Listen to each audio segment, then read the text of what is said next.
Good evening. Good evening. Hello, everyone. Hello, hello, hello.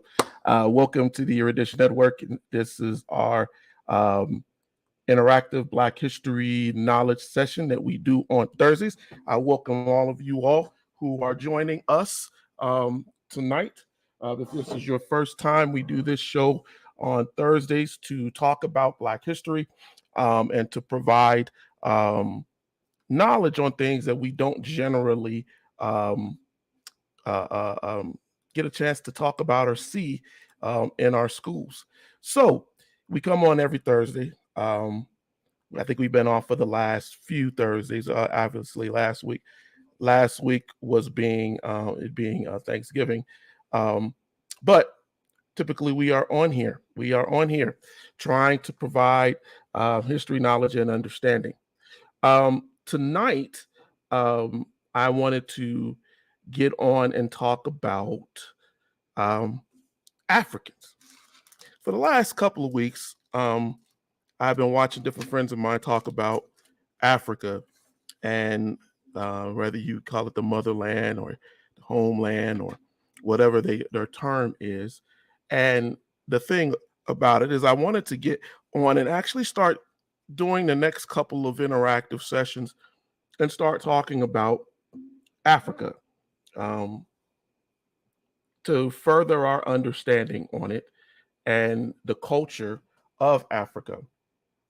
And so tonight, I want us to kind of delve into that history. I'm sure there are some who feel that they have a really good understanding. Those who watch this later, if you don't get a chance to be here on the live session, you can always drop us a question, drop us something on chat, either on YouTube or on Facebook, and we will definitely get back with you and answer whatever questions that you may have. But tonight, I do want us to get into that. I want us to get a better understanding of what do we get from Africa. I think when I wrote the advertisement for this particular episode, that was some of my questions that I put on Facebook and to people who were interested in some of those questions, because I felt that those are important questions and things that people probably would like to know, right? You know, what is the significance of ancient Africa? How was it divided? How did we get to a point of being enslaved? You know, these are important points. And what cultural things led to that? What can we say about the areas of Africa? What can we say about Africa's influence? Who did it influence? Right? What did Africans give to the world? You know, I often tell people that, you know, there are historians out here who have said for many, many years that Africa was the dark continent, that it was a place where no history was gained. And that's crazy. But this is what notable lauded historians were saying for years. And so if historians for decades, even up until just recent time, right, if they've been talking that way and telling us that Africa has no significance, and these are the people who are writing our history books, these are the people who are instructing and teaching our kids, that's a problem. And we need to talk about that. Hey, everybody. So let me see what we got in here. We got Matthew. Good to see you, Matthew. Matthew told me that I will definitely try to listen to you tonight. Love my son. Are we all ready to learn more about? Yes, we are. Sean Anthony, my other son. I'm glad you're here. Pastor Reza, good to see you. Good to see you. I really appreciate all of you all being here tonight. Please share, like, whatever. You already know. You all know the drill on how we do that. Get people to start talking and start, getting involved. But back to the subject at hand. People telling us that Africa has no significance, that it was not important, is really, really horrible. But it is a fact of what has been taught to us for decades. And so I want to just start. There's no way for me tonight to get into this and to be able to do it in 1 hour session. But I do want to start on it, and I do want us to start talking about it, because I think that is so important for us to start down the road as more people get interested in Africa. Let's start hitting it with facts and truth and reality of what the history actually is. So let's get into this. Hey, Dad, how you doing? Good to see you. So here's the thing. And Teddy, I know you're in the background helping out. I appreciate you. I'm going to add this to my stream. You see how I kind of just took my one advertisement and kind of just made it into my home screen. Anyway, had to do it quickly. It's not a lot of slides tonight because, like I said, we're not going to go. We're going to touch on it. We're going to touch on some things, but I do want us to start discussing this. You said I don't have my ticker up. Okay, well, I'm sorry. Sometimes I forget that. But here's the thing. Africa. We need to look at Africa as a place first. As a place. I went online today and I tried to find different things to talk about this. Africa has been the most significant landmass in the world. The nations of that continent have incubated the advances of the exactly. And we need to know how and why those things happen. How did they start? How did they start to happen? Very often we're taught about a lot of Europeans and what Europe did, but we're not really taught very well about Africa and how it's broken up. You'll see here on this particular slide, what I tried to do is show you the graphical how Africa actually is and how it has always been. And one of the significant things that we need to look at, Carter G. Woodson was broke down. He said Africa has 3 zones, and it's still the same that way. Africa has 3 zones. Zone 1 is more of a desert with little rainfall, except for areas of water around the Mediterranean. If you look at this one slide where I put the climates, and you look at both of them, you'll see that they say that there's rain here, right? Because those are the Mediterranean areas, right? Those are the tips of Africa that touch the Med. And so when you look at kingdoms like Egypt, who can touch the Med, right, and can actually have the Mediterranean Sea there, of course, they're going to have more rainfall. They're going to have more places to grow crops and different things like that. But for the most part, the northern part of Africa is really a desert land. If you start to look at certain areas of the world in Africa, you will see that there are a lot of cultures, significant historical cultures in Africa that basically they became significant cultures because of where they were. If we were to look at Morocco, Algeria, Libya, Egypt, Tunisia, if we were to look at those areas, right, the Western Sahara, you start to see go around into the Red Sea, and you start to see Eritrea, you start to see Ethiopia, you start to see Somalia, you start to see these areas because they have water around them. The Sudan, you start to see that they can function, and we know the names of these cultures in these countries, or parts of Africa, because, or these nations, because of where they were, their interaction, their ability to trade, their ability to go out and trade with other cultures. Now, they will lie to you and make you think that areas like Namibia, Angola, Ghana, anything around certain parts of Africa, that there was no way that they could trade. But history, and as I've talked to you guys many times before, as far as trying to share history with you, that's not the case. And it has never been the case. Trade is always a huge thing around any port because people sail. And history shows us that societies follow coastlines. They stay close to the water because, one, they can fish, they can eat, and the water brings ability for them to grow and do things. Even if you were planting crops, it's not arid, it's not hot, it's not dry. And so we have to look at the makeup of Africa as it relates to climate. If you think about that zone 1 at the top and you realize that it's a desert, it's arid, right? We need to consider that as we go through the other zones. If you go and you look at zone 2, which is really more like the middle part of Africa, you'll see that it is more tropical. It has the heaviest rainfall, and consequently, because of that, most of it has the most abundant vegetation in the country. And a lot of the cultures there, right? They knew how to use that land because it was easier to use that land.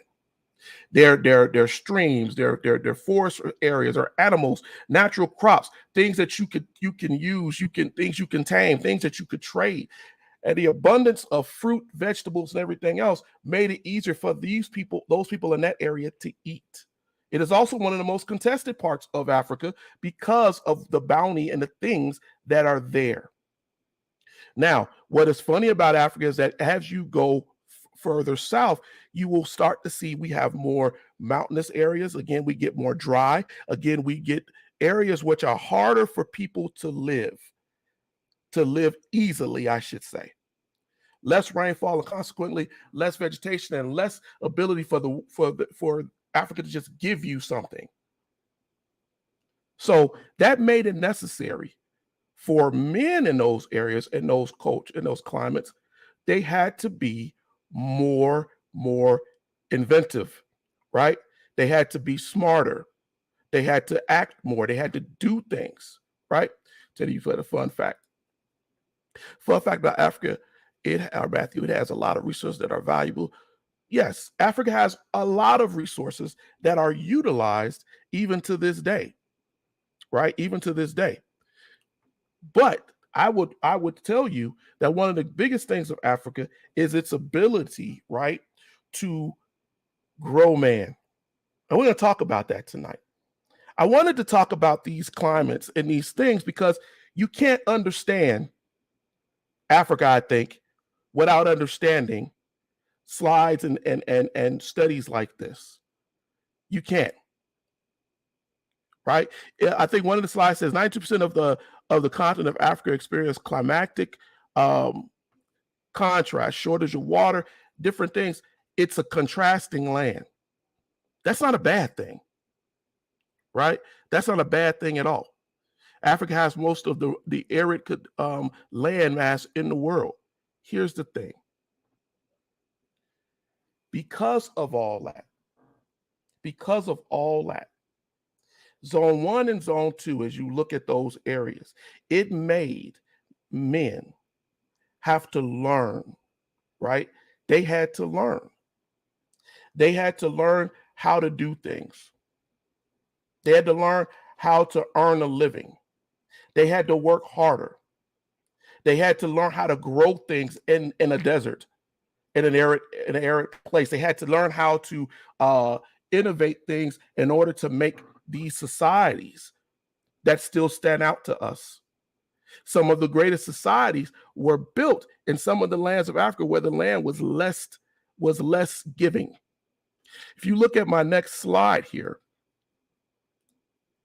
and we talk about the significant cultures in Africa, and we can go through all of these different cultures, but what I want to draw your attention to is look how many cultures, again, are around areas of water, right? But if you look, and they don't put it in here, right? This is just one slide. As you start to get close, you start to understand too that in this desert area here, right, that looks like nothing is there. There are significant cultures. Two reasons behind that. Because as trade is coming out of the areas of abundance, as Egypt goes down to Nubia, as things start to have to happen a certain way, what is above them? The mid. The reason why we consider a lot of these cultures to be prominent right now is because their interaction to influence Europe. Africa, from the depth of it, as you look at these societies, from its depth, from the areas of the kingdom of Exuma, from Damat, if you look at these areas and how that information, how all of this benefit of Africa,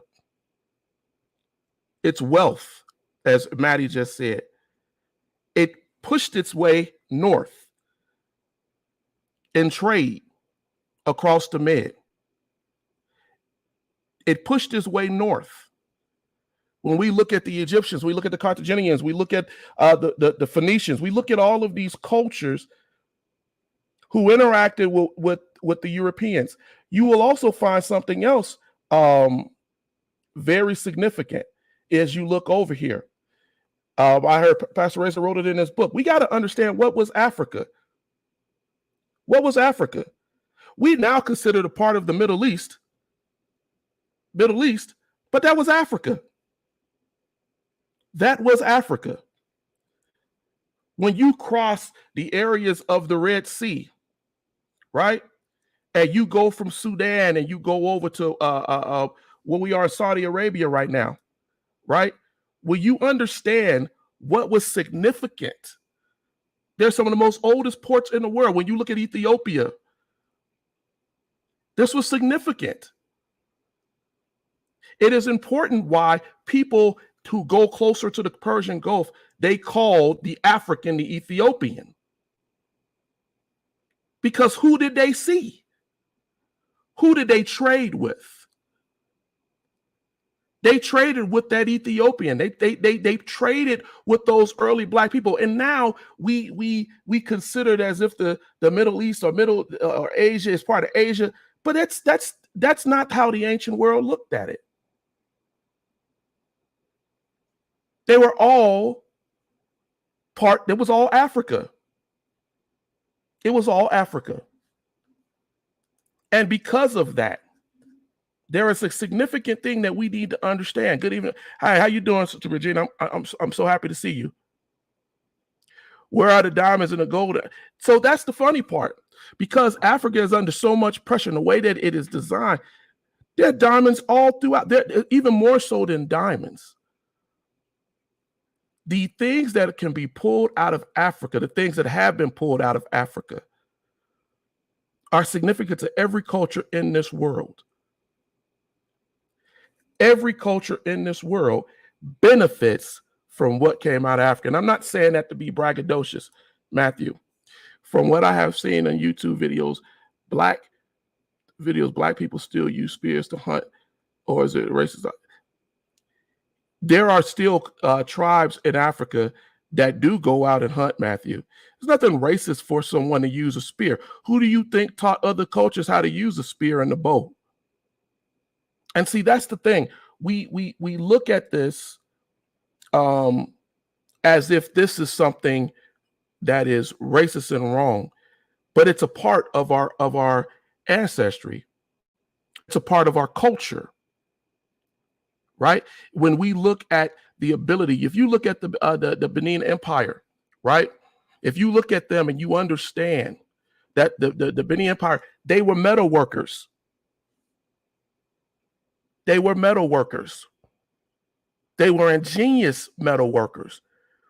Some of the things that they built, the designs, that things that they made, we're still looking at them today. But if we tell ourselves this lie that these cultures are, what do we always hear in history, that these cultures were primitive. They were primitive. But I will tell you, there are more archaeologists and people down in Africa right now than any place on the earth, because they're trying to understand, how did these people come with the knowledge? How were they able to do the things that they did? The melting of bronze, it introduced us to the Bronze Age, right? The idea of how to plant things, what to eat, what not to eat, how to grow plants and things in desert areas, how to sustain it.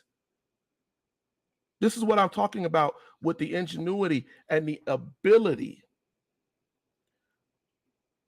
It is an amazing thing, but it is not taught to us. When you live in an area where there's little to no struggle, it's one thing. But when you struggle, when there's really, the resources are not really there, we have to give that to folks. When you don't have a lot of struggle, there's no really need for advancement. But remember, we say that necessity is the mother of invention. The Africans who came over here and were enslaved brought those thoughts, those understandings, the necessity to survive. But that comes out of Africa.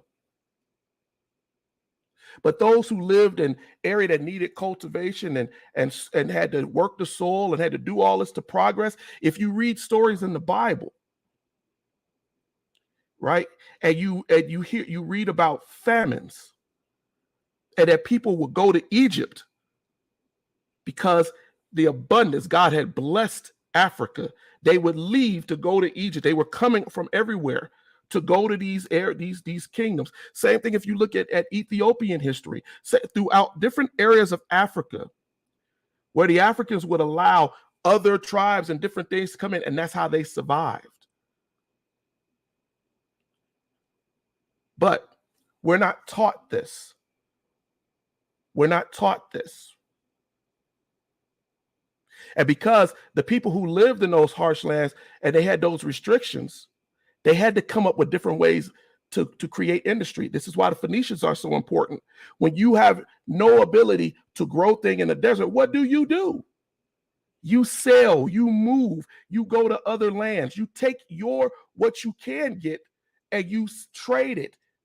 You take your knowledge. You create ways. The Phoenicians were famed for their dyes. Those dyes and things that they did for cloth that were used in the temple for the Israelites. We need to understand how significant we are in African history to what we did.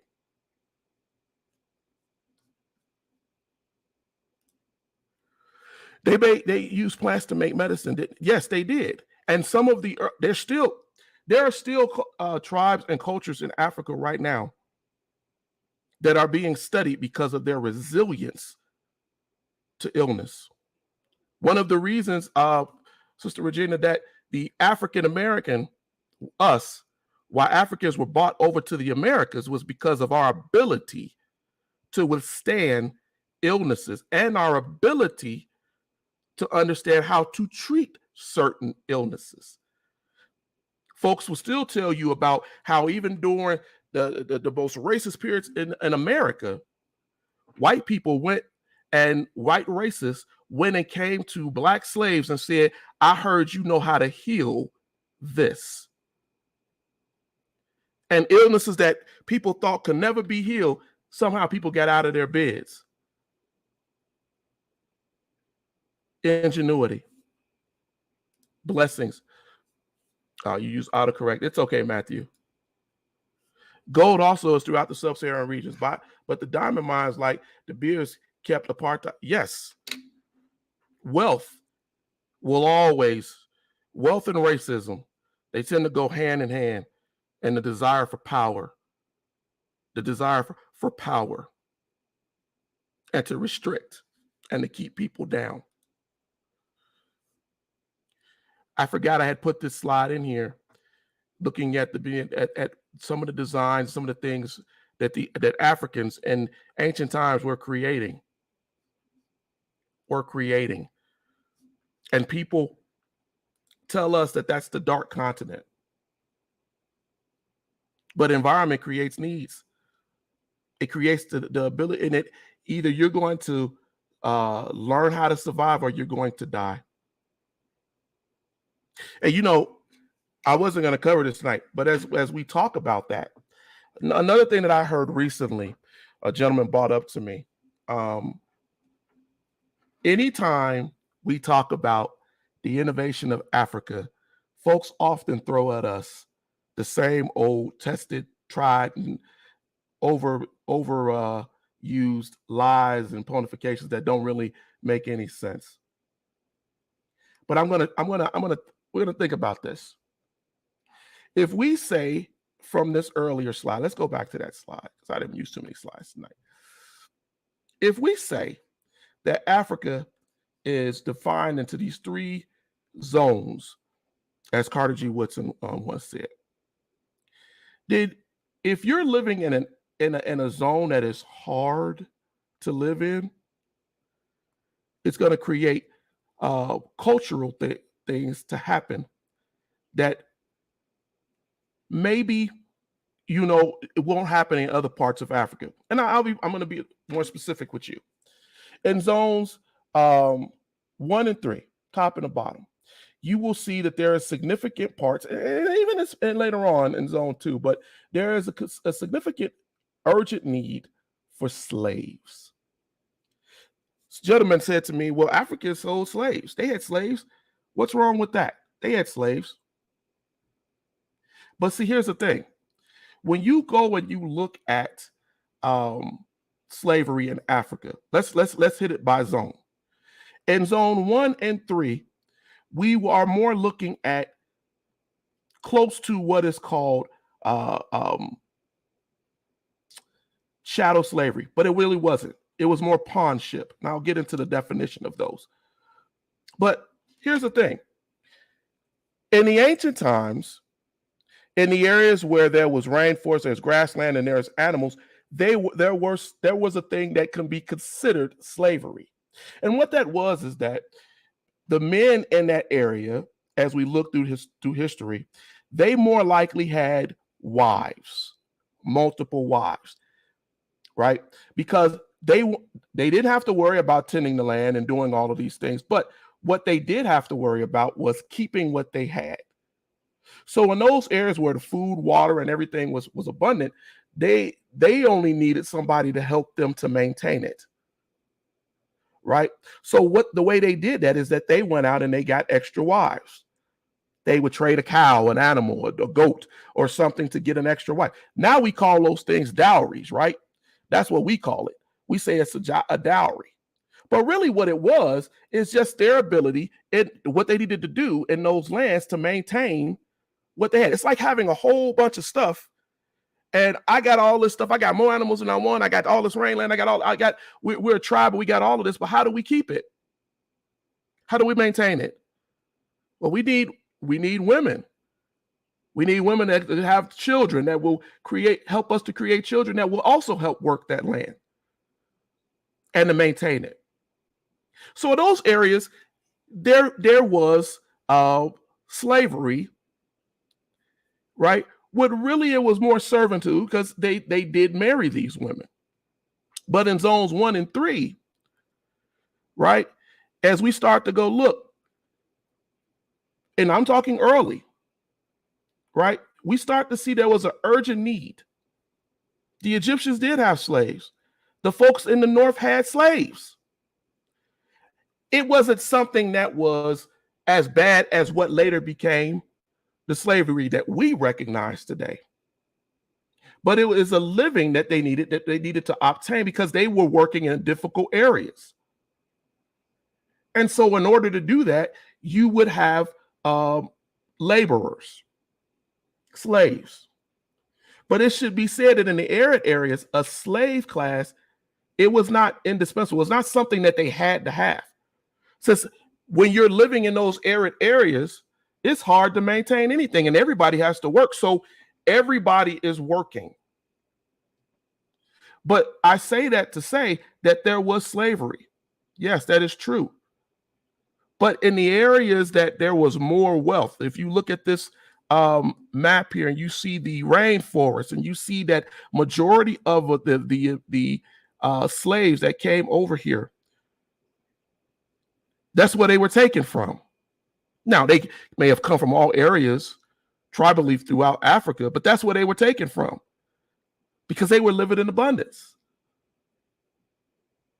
Now, they interacted with some of these other cultures. They bought other things from these cultures, but they came in the areas that they could get into. They didn't really go. You look at the slave trade, they're not really up in the arid areas. They're not going through the heat to try to grab it. They're going in the areas where it's lush and rainy and you can trade. And I agree with you, Pastor Reyes, and I'm going to get into it. It wasn't chattel slavery. We misunderstand that it wasn't chattel slavery. It was like living domestic housekeepers or stable workers. Yes, kinship. And I think often when people bring these things up, chattel slavery is evil. Chattel slavery says that there is a servitude relationship where that or your servant, the slave, and everything that comes out of that slave is property of the owner. There is no freedom. There is no kinship. There's no way for you to get out of that easily. And we have evidence of chattel slavery in North Africa. We have it around the Nile. We have it in upper areas. We see as we come out of those areas, we see that there were forms of chattel slavery, but they were mostly introduced because by cultures who had interacted with Europeans, who had learned from Europeans to treat people chattelly. Now, when we talk about debt, bondage, the Romans were huge with that. That's another form, right? And those things happen because people had had debt. They couldn't get out of it. That's more close to indentured as we look at it now, because in certain societies you could pay your way out of that debt. You could work so many years or work a generation and your children would be free. That is not the same as the American slavery, chattel slavery that we so get in our school books. So when folks tell you, like this gentleman said, well, Africans had slaves, yeah, they did, if you want to call it that. When we look at kinship and that understanding, we have to look at like I always try to use the Queen of England, right? The Queen of England. There are people who work with the royal family who have worked with the royal family for hundreds of years. Hundreds of years. Their families have been assigned or closely related to the royal family. They're the ones who wash the clothes, or the ones who take care of the castles, but they are servants. But they are given kinship, and a lot of them later on, their families go and maybe even marry someone within the royal family, and it's permissible, right? Even though that family has been working for the royals for centuries. But you are okay because you are a part, we're kin. We're not related by blood, but there's a kinship here. There's an accepted connection here. Too often, we don't understand that. And so when that excuse is given that Africans had slaves, many of us bend over to in that argument, and you don't have to. I guess the other thing that we should talk about, I guess the last one, because I talked about the chattel, I talked about the kinship, talked about the debt, and then there's another part here too. Tribes war against each other. And we know from history and the reason why is for resources. Some of the most militaristic sources in the ancient world in Africa were because those were people who lived in lands where they had to take or they wouldn't survive. Or maybe they had to defend. And all you have to do is look at the cultures and look around and see that. See where they are, their influences. There's a reason why the Moroccans look, even though they're African, they look very, very, very Middle Eastern. And the issue is, look how close they are to Spain. There's a reason why the Libyans and the Egyptians, why people still argue today about are they black or white, which is ludicrous. But the bottom line is, a lot of these cultures interacted with other cultures because of where they were. Looking at the makeup and the layout of Africa is so important to this day, because just looking at that and understanding the issues of the Med, understanding the issues of the Red Sea, understanding the issues of the Ivory Coast, and understanding all of the different interactions, you start to understand why cultures are the way they are. You know, I spent some time off the coast and around the coast of Kenya. And I, as a Navy person, I was assigned on a ship to go take care of Somali pirates. And we had the opportunity to bring those cultures on board, different people on board. And they are proud people. They are. They are. And we don't often understand, because if you're an American, I tell Americans the best thing you could ever do is to go over and see another country. Take a day or two or a week to walk around in another part of the world and lose your American mentality of privilege. Because these people in those countries are living the best way they can. And they're more advanced than we think they are. They survive things that people here in America cannot survive. Mental, emotional, and physical.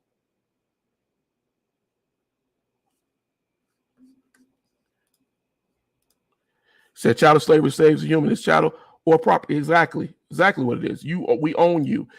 Black people are forced into slavery, and if they had a kid, he was not free. He could not go anywhere. They all had to work, and if you didn't go do good enough, you would die. And many places, Matthew, that is absolutely true. And actually, Matthew's more closer here to even in our current, closer to our current years of life, right? Is that way I can put it? Years of life, where we are right now, because we had people even up until the 80s living and working for folks. Oh, they didn't call it slavery, but you didn't own that property, and you had to go out there and you had to work from KC to KC Steel. I had my son recently watching a documentary about Fannie Lou Hamer, and she said that the man asked her, were you a slave? She said, well, basically we were, because 4 generations of her family had worked on the plantation. Even after slavery, they worked them lands. And we have to understand that a lot of the Africans, I saw what you said down here, Sister Regina, Africa is truly the motherland, the beginning of everything. I so desire to just visit Africa. And I think that everybody should go visit Africa. I think that your interaction with Africa, and here's the catch here. Rather you're accepted, and this is important to note, Rather, you're accepted by everyone that you see in Africa is not the point.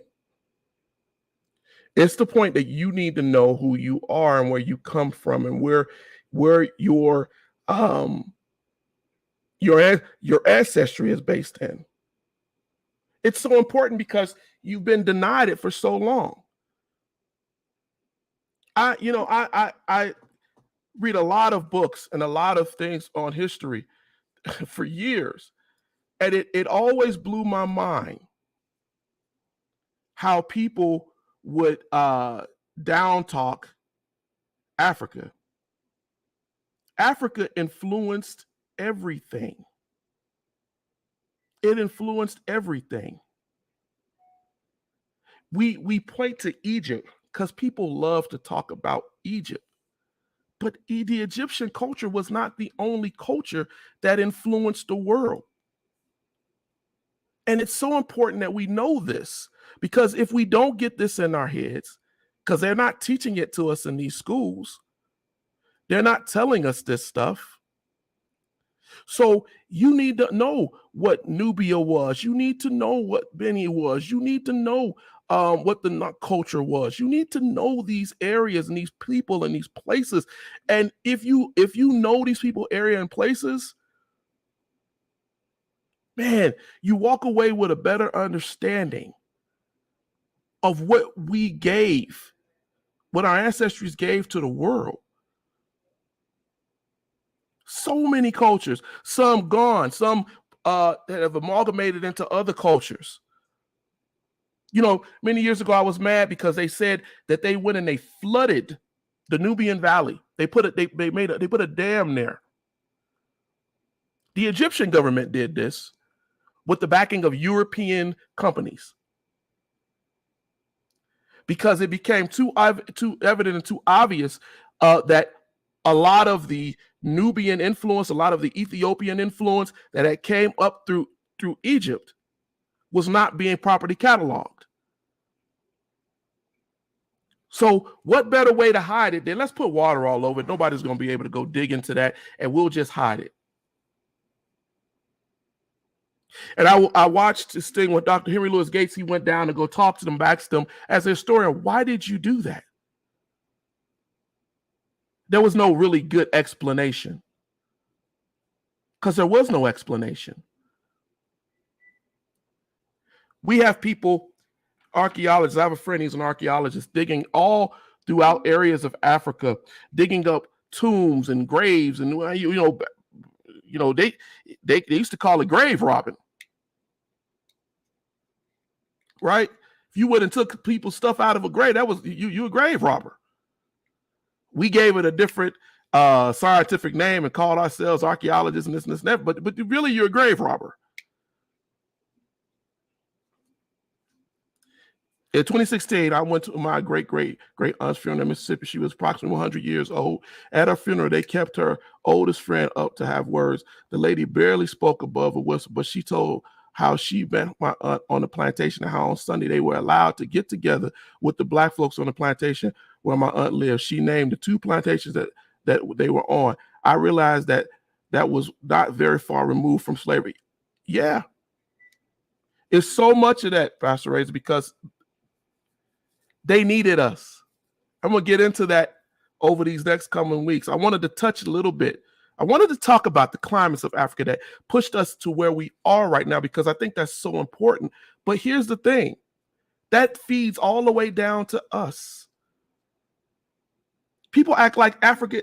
I was telling somebody, Rich, Africa had cotton. Africa had metal workers. Africa had industry. Africans knew how to plant. Africans knew how to cultivate the land. They didn't just take anybody. If you want a certain, and I hate to equate it to that, but if you want a certain breed of dog, I want the power and I want the beauty. People go out and they go get a dog that they like, right? Sheephound, whatever it may be. And then I'm going to go get this dog because I like his temperament. And I'm going to breed them together to give me the kind of creature that I want. They didn't just go get anybody. They went and found these cultures that had this knowledge. It's easy for you to be a blacksmith and know how to treat and put and make metal and do all of this stuff in early America when you already come from people who were metal workers. It's easy for you to go out there and know where to go plant and know how to go in there and take that crop out when you are people who come from a background of planters. It's easy for you to go out there and know how to raise animals, how to hunt, how to cook that food, how to keep it, how to cure it, how to salt it, how to make it last. We forget that when the European came over here, when people start arguing with me, they argue about that, and that's hyperbole. No. When you go look at the early Americans who came on, let's look at the Pilgrims, because we just had Thanksgiving. Let's look at the Pilgrims, right? The Pilgrims came over and almost died. They almost died. And in their own history, their own documented history, they talked about how they had to depend on the indigenous people, the folks who was over here, to survive. It's the same thing with the slave, with the African. It's the same thing. When you look at the benefits of we're going to get into that. We're going to get into that probably next week. The benefits of Europe that they got from interaction with Africans. When you go in and you look at what they gained in their philosophy and their idea of wealth, knowledge, how to grow, how to keep. It is so important to know who we are, where we come from, and what we offer the world. They didn't come over there. They didn't come get us, our ancestors, because we were nothing. They did not. And they came over there and made deals with kingdoms to get the ones that they got. We'll get into that too. The Portuguese made deals. They married into families in order to be able to get the slaves that had been gained through wars, through debt. And they knew what areas to go to. Going over to Africa and understanding that Africans have a better idea of their history in the world, in certain areas, not all, than we do.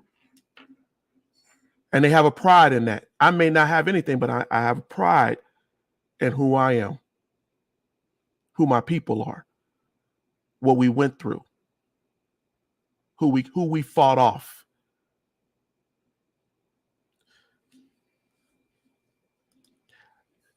I've been going pretty much this whole hour, and I thank all of you who tuned in with us tonight.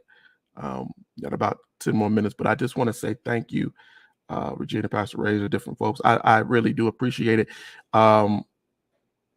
History is hard. I sat up here today and I just said to myself, yes, I have. Whoever this is. Yes, I have. Several times, actually. I think that when you teach this history, it's difficult. It's difficult for me. And I read it and I know it and I study it. But at the same time, it is so essential. It is so essential. How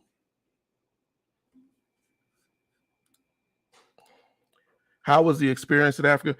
Better than what I thought it would be. Better than I thought it would be. And I don't think that there's any African American who goes over to Africa because we have a certain thought. My son just kind of related a thought. People are still hunting with spears, and we're taught to think that that's savage and primal. right? And that's not a primal thing. We're taught to believe that because they live a certain way in a tribal way, that that's uncouth, right? Uneducated. The writer and humorist Mark Twain, when allowed to go, he traveled all over the world and allowed to go over into areas of Africa and India, was amazed with these cultures. Were amazed with these cultures. And so when we look at the folks here who tell us that there's nothing in Africa, and I don't want to give too much time to those people. One, it's a lie. Two, it just takes away, it shows us what we're being taught.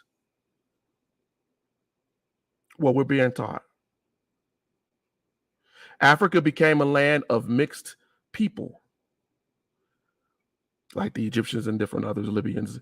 Look at the Italians, the Carthaginians. All that, they became a people of mixed culture because they were accepting people.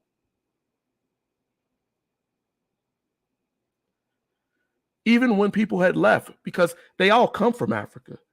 They never, you look at many of those cultures in their early stages, they were not conquerors like that. There's a time, and we're going to get into this next week, where the Ethiopians and the Egyptians, they were united. They were together. That whole Africa was together. But you separate into empires, into nations, because of the influence of others.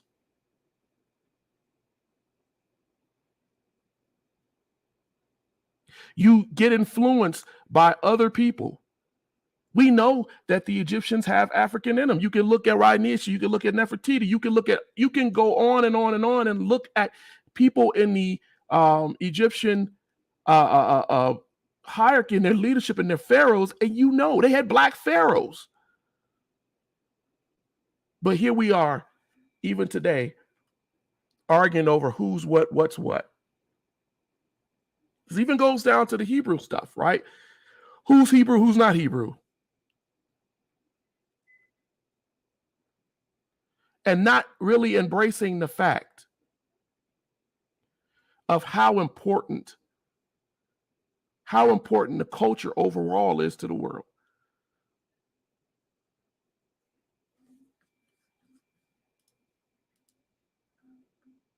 Brother, I thank you. I try really hard, and I'm trying to get better by giving graphics. But I think we just need to start to endeavor into this stuff a little bit more, and I'm going to start trying to give a more direct focus on that. Better than what you thought it would be. Wow. I just told you why. Because we're taught to think of things a certain way. And unfortunately, that conditioning, that way of thinking, it affects us. I had a slide. I thought I added it. Maybe I didn't. Let's look at this slide. I'm going to try to share it with you all in a few minutes that I'm still on here. Let me try to share this with you.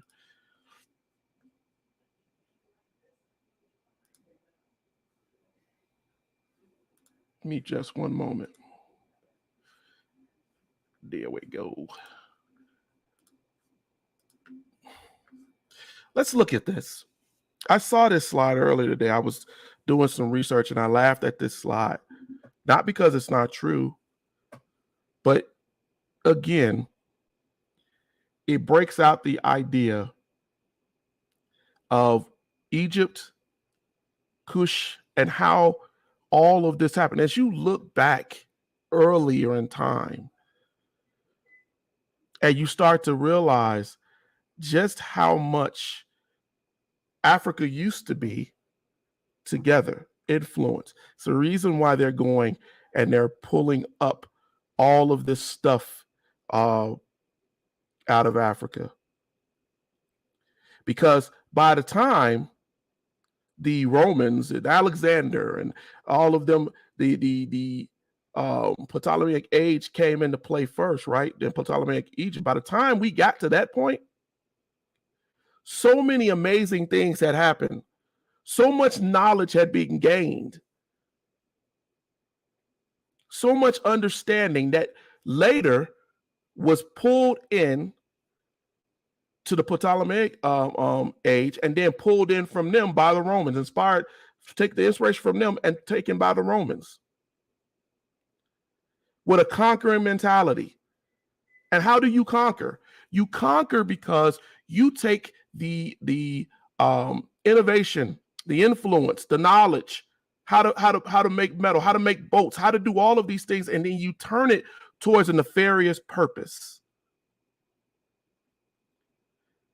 You take an age of enlightenment, you take understanding. I'm not saying that Africans didn't war against each other. But what I am saying is you are taking that to another level. And those levels have continued to rise over centuries. One can trace the way that the Romans went about their business. And you could look at the Greeks. You can look at the Romans.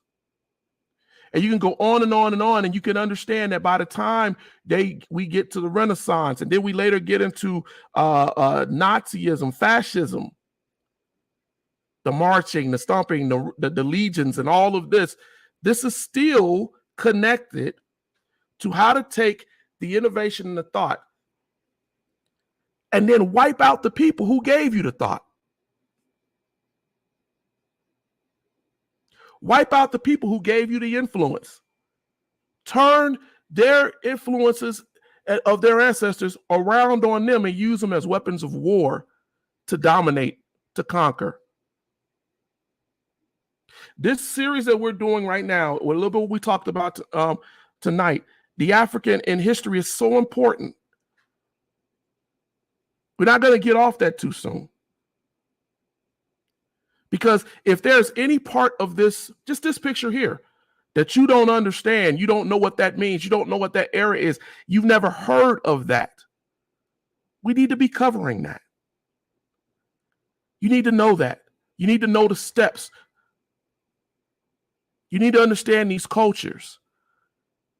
I had a discussion a couple of years ago with someone about the old kingdom of Egypt. He was like, what? I said, yeah, there's an old, middle, and new kingdom. He had no idea. His actual thing was, I thought the Egyptians was Egyptians.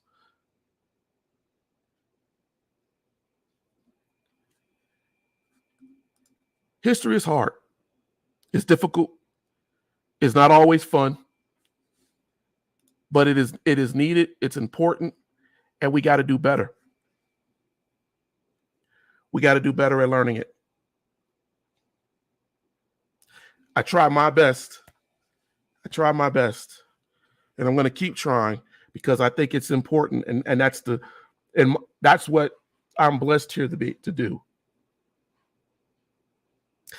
If you have any questions, any things that you would like to know, I'm going to take this opportunity tonight that I'm not even going to drop you a book. I usually would drop you a book, but I may not do that tonight.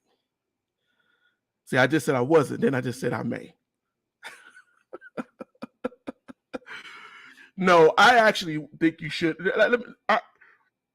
I covered some things tonight. I talked a little bit earlier tonight about Carter G. Woodson, a very big inspiration to me, and you'll hear me mention him a lot on the program.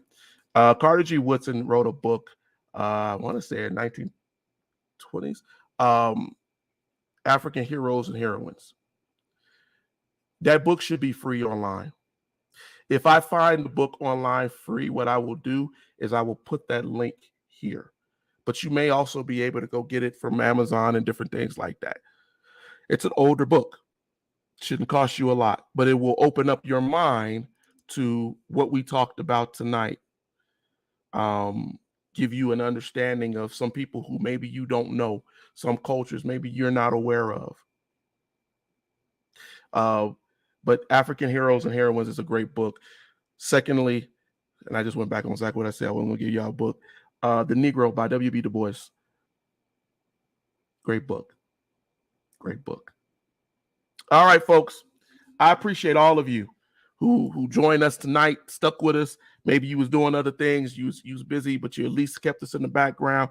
Please share this program. Encourage people to get on and interact with us. The more folks ask questions, the more I can answer, and we can go down different areas that maybe I didn't think about. So please do that. Share the program. Help us to raise our numbers on YouTube. We're still under 100 people on YouTube, and we should be much better than that. Help us so that we can help others. So if you could encourage people, just get a YouTube account. I don't care if you get a YouTube account for no other reason than just to watch the Erudition Network. It'll be worth your time. All right. I thank you again. Until next Thursday, I would ask that you all just have a blessed and wonderful rest of your week. I hope everybody had a really good holiday, Thanksgiving, as we approach Christmas. But please do make that a Christmas present to me. Share it with as many people as you can. Talk to folks about Erudition. Get them to be encouraged. Oh, lastly, I almost forgot. So StreamYard is doing the thing right now that allows us to now do seminars, do standalone lessons, and to stream those.